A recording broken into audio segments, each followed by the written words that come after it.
विकास हमारे साथ जुड़ रहे हैं। अब विकास, गुड मॉर्निंग, बहुत बहुत शुक्रिया आने के लिए। विकास, मैं आपकी बहुत ही प्यारी तस्वीरें देख रहा था। मैंने ऑब्जर्व किया कि आप भ्रमण पे गए थे अपनी माता जी के साथ और आपने बहुत ही हाई एंड ट्रेन्स की भी सफारी की जो इंडियन रेलवेज ने हाल ही में इंट्रोड्यूस कर दी है। ज़रा अपने ऑब्जर्वेशन के बारे में बताएं, क्योंकि मुझे यकीन है एक इन्वेस्टर की नज़र, आप चाहे कहीं भी जाएं पर्सनल फैमिली के साथ ट्रिप्स पे, लेकिन एक इन्वेस्टर की नजर से चीजों को बारीकी से जरूर देखते हैं। हाँ जी अजय, मैं कोई ऐसा बहुत बहुत बड़े भ्रमण पे नहीं गया था, बट छोटा मोटा ट्रैवल था।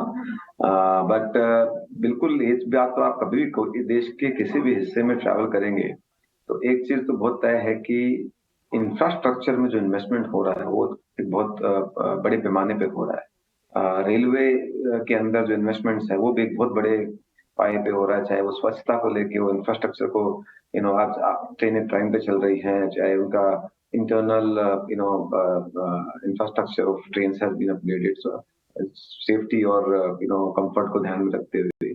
तो हर तरह से आप कहीं पे भी जाएंगे तो इंडिया का एक जो रीसेट हो रहा है वो आपको हर क्षेत्र में नजर आएगा, चाहे वो इंफ्रास्ट्रक्चर में हो, चाहे लोगों के आत्मविश्वास में हो, चाहे वो प्राइवेट सेक्टर के इन्वेस्टमेंट्स में हो, चाहे वो डिमांड में हो, चाहे वो जॉब क्रिएशन में हो, even for that matter cultural side में हो। तो आप देश के किसी भी कोने में किसी से भी बात करें तो ये तो बहुत है कि ये इंडिया का जो रीसेट हो रहा है, ये रीसेट इंडिया को ऐसे इन्फ्लेक्शन पॉइंट पे ले जा रहा है कि आने वाले समय में इंडिया जो है खाली इकोनॉमिकली नहीं, इकोनॉमिकली, कल्चरली, पॉलिटिकली एक ऐसा राष्ट्र और देश उभर के आने वाला है जिसकी शायद हम लोग काफी हद तक गर्व महसूस करेंगे, ऑलरेडी कर रहे हैं, पर ये एक नई दिशा में जा रहा है। ये तो एक बड़ा फील आता है जब आप किसी से भी बात करो, ट्रैवल करो तो। बिल्कुल। नहीं नहीं, विकास, मुझे तो बड़ी अच्छी लगी तस्वीरें और शेयर भी करनी चाहिए। आप अपने मित्रों से और हम सब से ट्विटर पर शेयर करते हैं। आपकी माता जी के साथ आपकी बहुत ही प्यारी फोटोग्राफ थी, उनको हमारा प्रणाम बोलिएगा। विकास, ये बताएं कि हमने करीब 30-40 दिन से देख रहे हैं कि हर आए दिन एक बहुत बड़े दिग्गज उद्योगपति या कोई बैंक के हेड हिंदुस्तान आ रहे हैं और जो कमेंट्री निकल के आ रही है कि भारत की मैक्रो इकोनॉमिक सिचुएशन और जो पॉलिसी कदम उठा रही है सरकार, जैसा कुछ का आपने जिक्र किया, वो एक अनूठा एक देश उभर के आ रहा है। एक तरफ तो ये इकोनॉमी की सिचुएशन हमारी बहुत चमकता हुआ सितारा है हम, लेकिन बाजार में जो आउट परफॉर्मेंस आ रही है वो कितनी दिन तक रह सकती है? क्योंकि बाजार तो आफ्टरऑल बहुत सारे दूसरे फैक्टर्स के ऊपर निर्भर करता है, तो सेलिंग आएगी तो यहाँ भी आएगी। इसके बीच में इन्वेस्टर और ट्रेडर्स को कैसे अपनी रास्ता निकालना चाहिए, अपनी राह निकाले? देखिए, ये आपके उद्देश्य पर निर्भर करता है। अगर आप डे ट्रेडर हैं, अगर आप शॉर्ट टर्म में नजर रखते हैं तो वो तो उसका कुछ कहना बहुत मुश्किल है। शॉर्ट टर्म में अंडर परफॉर्मेंस, आउट परफॉर्मेंस बहुत कुछ हो सकता है। पर अगर आप देखेंगे तो मीडियम टर्म और लॉन्ग टर्म में जो शेयर मार्केट का, कैपिटल मार्केट का परफॉर्मेंस होता है वो इकोनॉमिक परफॉर्मेंस के साथ काफी हद तक मिरर करता है। और जो ये आज आपने जैसे कहा कि जो इतने लोग सीईओ आ रहे हैं, इंडिया में एफडीआई का निवेश बढ़ रहा है, सब इंडिया की तारीफ कर रहे हैं, सब लोग बोल रहे हैं कि भारत एक विश्व में सर्वाधिक ग्रोथ करने वाला और काफी स्टेबल मार्केट है, काफी प्रॉमिसिंग मार्केट है। ये कोई एक एक्सीडेंट नहीं है, ये कोई सडनली इंडिया के प्रति प्यार नहीं जागा है किसी का। ये दिखता है कि पिछले 7-8 वर्षों में जो एक बिट बाय बिट जो एक पॉलिसी रिफॉर्म हुआ है, मेनी स्ट्रक्चरल रिफॉर्म्स हुए हैं, और इंडिया का जो आत्मविश्वास जागा है, इंडिया का जो ग्लोबल स्टेचर जागा है, अभी सबको दिखता है कि ये एक देश है जहाँ पे नेतृत्व मजबूत है, पोटेंशियल बहुत है, कैपेबिलिटी बहुत है, और वो कैपेबिलिटी जो अभी तक छुपी हुई तो बाहर आ रही है। तो सबको ये मार्केट भी एक बहुत बड़ा दिखता है, और यहाँ से सारों को एक बहुत बड़ा 130 करोड़ लोगों का जो मार्केट है, बहुत बड़ा मार्केट है। और जैसे जैसे एस्पिरेशन बढ़ती है और वो इंडिया की एक छोटे छोटे आदमी की एस्पिरेशन बढ़ रही है तो कंजम्पशन बढ़ेगा, सबको एक बहुत बड़ा मार्केट दिख रहा है, और दूसरा इन्वेस्टर्स को एक बहुत बड़ी पोटेंशियल अपॉर्चुनिटी दिख रही है। तो इसलिए आप देखेंगे तो सब सारे के सारे जो बड़े नेता, सीईओ हैं, बड़ी बड़ी कंपनियां हैं इंडिया में, को हर तरीके से इवेल्युएट कर रही है।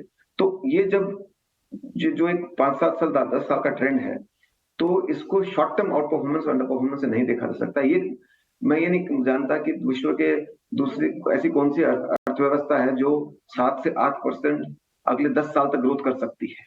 उनको तो पोटेंशियल भी नहीं नजर आता है। तो अगर वो है, और दूसरा जो इकोनॉमिक की स्ट्रक्चरल रिपेयर जो हो चुकी है, उसकी वजह से जो हिस्ट्री में हमारी वॉलेटिलिटी आई थी, रुपी डिप्रिशिएट होना था, वो सारी अभी एक स्ट्रक्चरली रिपेयर हो चुकी है। तो मुझे लगता है कि ये आउट परफॉर्मेंस काफी समय तक चलते रहेगा, और आप सरप्राइज हो जाएंगे। ये जो आप कह रहे हैं ना कि बहुत लोग आ रहे हैं इंडिया में, आप सरप्राइज हो जाएंगे, आने वाले समय में इतना पैसा आएगा कि हम लोग, शायद हमको बोलना पड़ेगा बहुत ज्यादा पैसा आ रहा है। एब्सोल्युटली। मॉर्निंग विकास। तो ये इस बात पर तो एब्सोल्युटली हम एफपीआई फ्लोज को भी देखें तो उससे भी इंडिकेशन मिलता है। अगर इनफैक्ट एफपीआई फ्लोज को यहाँ पर ट्रैक करें तो कैपिटल गुड स्पेस में लगातार 5 महीने से एफपीआई के फ्लोज बढ़े हैं। कुछ दूसरे ट्रिगर्स भी है, हालांकि आईटी में घटे भी हैं, लेकिन एक because we get a pulse from you from what fund houses think. तो कैपिटल गुड्स एक स्पेस इतना बड़ा किस वजह से, किन बड़े रीजन से रडार पर रहता है फंड हाउसेस के भी? तो पहला तो मैं आपको एक ये बात बताना चाहूंगा कि आप आप चूंकि ओपिनियन बनाते हैं, राय बनाते हैं, जनरल राय बनाते हैं, आप ये कहना छोड़ दीजिए कि एफपीआई बड़ा तो मतलब सेक्टर में प्रॉमिसिंग है। एफपीआई कोई बहुत बड़े स्मार्ट इन्वेस्टर्स नहीं होते हैं, तो आप उनको एक ये क्रेडिबिलिटी देना छोड़ दीजिए कि उन्होंने लिया मतलब कुछ सच्ची में अच्छा हो रहा है। हिंदुस्तान में बहुत स्मार्ट इन्वेस्टर्स हैं, हमारी लोकल इंडस्ट्री भी बहुत अच्छा काम करती है। इनफैक्ट फॉरेनर थोड़े लेट आते हैं, लोकल्स थोड़ा जल्दी आ जाते हैं। तो जहां तक कैपिटल गुड्स का आपने सवाल पूछा, तो मैं ये कहूंगा कि आप देखिए, हिंदुस्तान में 10 साल के बाद में इन्वेस्टमेंट साइकिल शुरुआत हुई है, और जो कि जैसे कि मोदी जी ने कहा है और सरकार ने कहा है कि आत्मनिर्भर भारत बनाना है, तो उसके लिए पीएलआई और काफी कुछ नॉन टैरिफ बैरियर्स को हटा के इन्वेस्टमेंट साइकिल को प्रमोट किया जा रहा है, पीएलआई लगाई जा रही है। तो 1,80,000 करोड़ की जितनी बड़ी साइजेबल अमाउंट की पीएलआई आई है, तो इसमें बहुत सी जायज सी बात है कि ये सारे फैक्टर में मैन्युफैक्चरिंग बहुत बड़ा सेक्टर उभर के आएगा। और मैन्युफैक्चरिंग में अगर आपको ग्रोथ करनी है तो पहले कैपिटल इन्वेस्टमेंट करना पड़ेगा, तो आप कैपिटल इन्वेस्टमेंट किए बिना ग्रोथ कर ही नहीं सकते हो।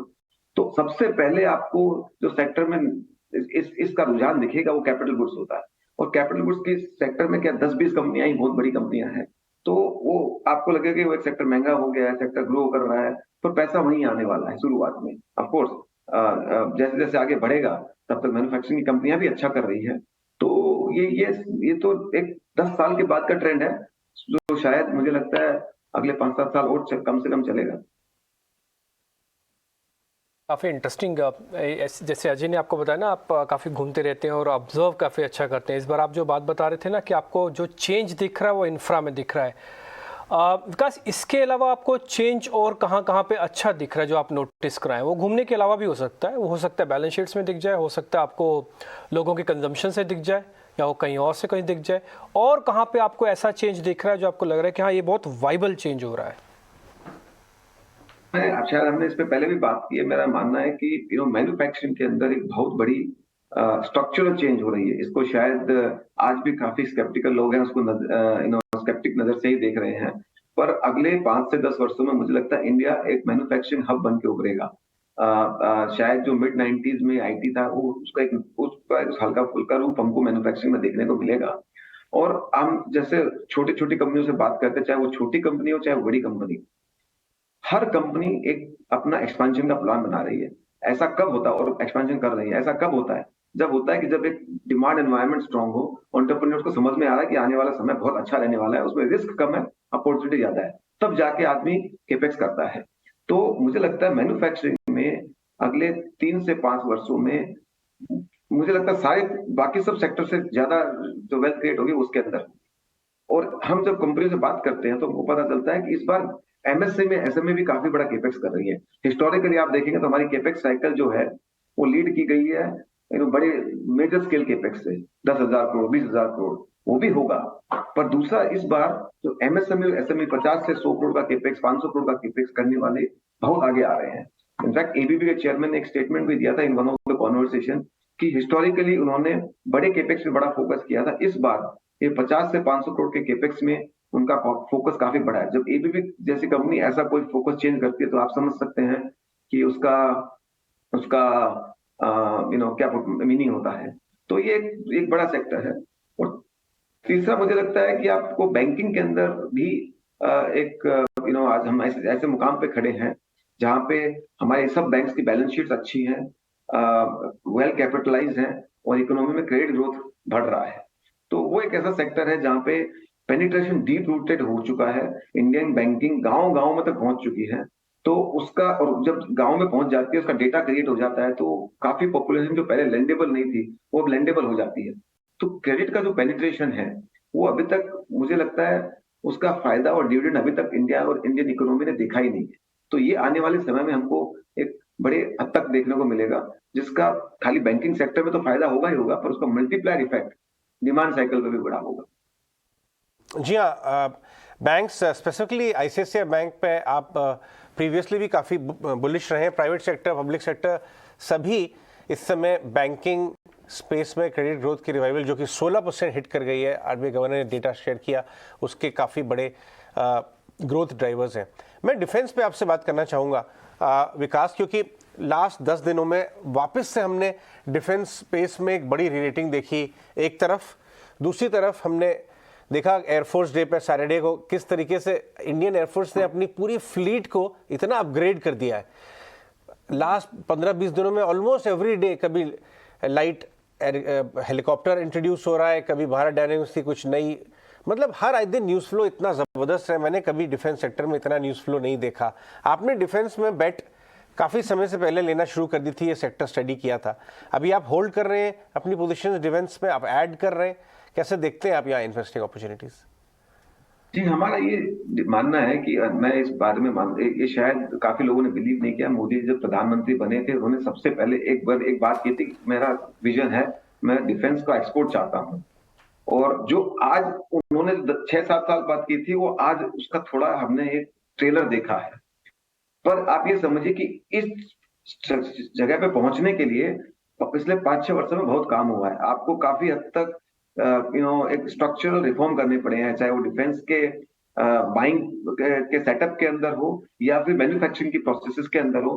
आपको एक आर्म फोर्सेस का और जो डिफेंस इक्विपमेंट सप्लाई उनका एक कॉन्फिडेंस जगाना था कि ये जो चेंज है वो रियल है, ये सस्टेनेबल है, ये आर्टिफिशियल नहीं है, और ये खाली दिखाने वाली बात नहीं, ये कैपेबिलिटी बिल्ड करने वाली बात। तो पिछले 5-6 वर्षों में जो एक इंडिया का इंटरनल कॉन्फिडेंस बना कि हम भी डिफेंस के अंदर काम कर सकते हैं और हमारी डिमांड है, उसका रिफ्लेक्शन आप ये देख रहे हैं। और मेरा ये मानना है ये खाली एक ट्रेलर है, ये तो अभी पूरी पिक्चर बाकी है। ये ऐसी चीज है कि ये 5 से 10 वर्षों में और क्या 20-25 वर्ष भी शायद लग जाए, क्योंकि ये एक देश के लेवल पे स्ट्रेटेजिक इशू है, जहां पे खाली आपके इंटरनल सेफ्टी का ही मामला और सिक्योरिटी का ही मामला नहीं है। आप इसको स्ट्रेटेजिक मामलों के तरीके से आज जैसे कि हम पिछले 50 वर्षों 70 वर्षों में स्ट्रेटेजिक टाई अप रखते हैं रशिया, फ्रांस सबके साथ, क्योंकि हमको वहां से डिफेंस इक्विपमेंट चाहिए। अभी इंडिया एक्सपोर्ट करके अपने स्ट्रेटेजिक टाई अप बना सकती है बहुत सारे देशों के साथ, जैसे कि हम लोग ब्रह्मोस मिसाइल एक्सपोर्ट कर रहे हैं, लाइट कॉम्बैट हेलीकॉप्टर एक्सपोर्ट कर रहे हैं। हम आने वाले समय में ये जो कंपनी जैसे HAL वगैरह, ये इंडिया की लॉकहीड मार्टिन जैसी कंपनियां हो सकती है। तो ये तो मुझे लगता है एक बहुत बड़ी अभी तो पिक्चर बहुत बड़ी बाकी है, तो खाली हमने ट्रेलर देखा। विकास, मैं आपको जानने दूं उससे पहले एक सेक्टर के बारे में बात करना चाहूँगा, इंफ्रा EPC। आपको याद होगा 8-10 साल पहले मार्केट ऑलमोस्ट भूल गया था कि इंफ्रास्ट्रक्चर रिलेटेड कंपनियां लिस्टेड भी हैं, काफ़ी स्टॉक साइडवेज चले गए थे, अब धीरे धीरे करके वापस आ रहे हैं। मैं आपको एग्जांपल के तौर पे बता दूं कि आप हमारे बातचीत के बाद भी चैनल स्विच मत करिएगा, क्योंकि हमारे साथ जय कुमार इंफ्रा के मैनेजमेंट गुप्ता जी बैठे हुए हैं, आप उन्हीं कमेंट्री सुनना चाहें। बट जाने से पहले ये जो पूरी स्पेस है इंफ्रा व्हीकल्स, जय कुमार जैसी कंपनीज अब इन्वेस्टर रेडार पे आ रही हैं, कुछ बहुत इंटरेस्टिंग ब्लॉक्स हुए जय कुमार में भी और दूसरी कंपनियों में भी। आप ये इंफ्रा EPC स्पेस को एनालाइज कर रहे हैं? बिल्कुल, आई थिंक आप देखेंगे तो अगर देश में इंफ्रास्ट्रक्चर का काम होना है तो करेगा कौन? करने वाली कंपनियां ही तो। और पिछले 5-10 वर्षों में जो बैंकिंग सेक्टर की वजह से इस सेक्टर में कंसोलिडेशन काफी हुआ है। कुछ कंपनियां ही हैं जो आज खड़ी हुई हैं और एक अच्छा काम कर सकती हैं, और कुछ कंपनियां ही हैं जो कैपेबिलिटी भी बिल्ड कर सकती है। जैसे कि आप जय कुमार की बात कर रहे हैं, आप उनसे सुनेंगे भी। मैं तो इनको 15 सालों से जानता हूं और ये पब्लिक नॉलेज है, इसलिए बोल सकता, मैं एक शेयर होल्डर भी हूं उनका। तो मुझे लगता है कि इस तरह की कंपनी जब जय कुमार ने अपनी कैपेबिलिटी बनाई है, एक रोड कॉन्ट्रैक्टर से लेके एक मेट्रो का एग्जीक्यूशन करने वाली कंपनी बनी है, और जो आज एक बहुत बड़ी ऑर्डर बुक रखते हैं, तो ये कोई ओवरनाइट नहीं बनता है। तो फिर भी जो भी सेक्टर के अंदर हुआ उसकी वजह से सेक्टर को इग्नोर कर दिया गया है पिछले 5-7-10 वर्षों में। तो मुझे लगता है कि अभी धीरे धीरे ये जैसे जैसे कंपनीज की इसमें इस सेक्टर में थोड़ी सी गवर्नेंस की भी इशू हमेशा बनी रही है, जो अभी धीरे धीरे रिपेयर हो रही है। जो जो कंपनियां अपने गवर्नेंस को स्ट्रॉन्ग कर पाएंगी, अपने गवर्नेंस को डिस्प्ले कर पाएंगी। और जो हो रहा है अभी वो अलग अच्छे और बुरे की अपने आप सफाई हो रही है। तो जो बची हुई कंपनियां हैं जिनकी बैलेंस शीट ठीक है, जिनकी एग्जीक्यूशन कैपेबिलिटी ठीक है, मुझे लगता है आने वाले समय में वो वापस अच्छा करेंगे। और आप देखें तो इन बची हुई कंपनियों में इंस्टीट्यूशनल होल्डिंग का की धीरे धीरे बढ़ोतरी हो रही है। तो मुझे इसमें कोई दो राय नहीं लगती है कि ये सेक्टर अच्छा करेगा। विकास, बहुत बहुत शुक्रिया आज हमारे साथ बात करने के लिए, और हम ये कॉन्वर्सेशन आगे लेके चलते हैं। हमारे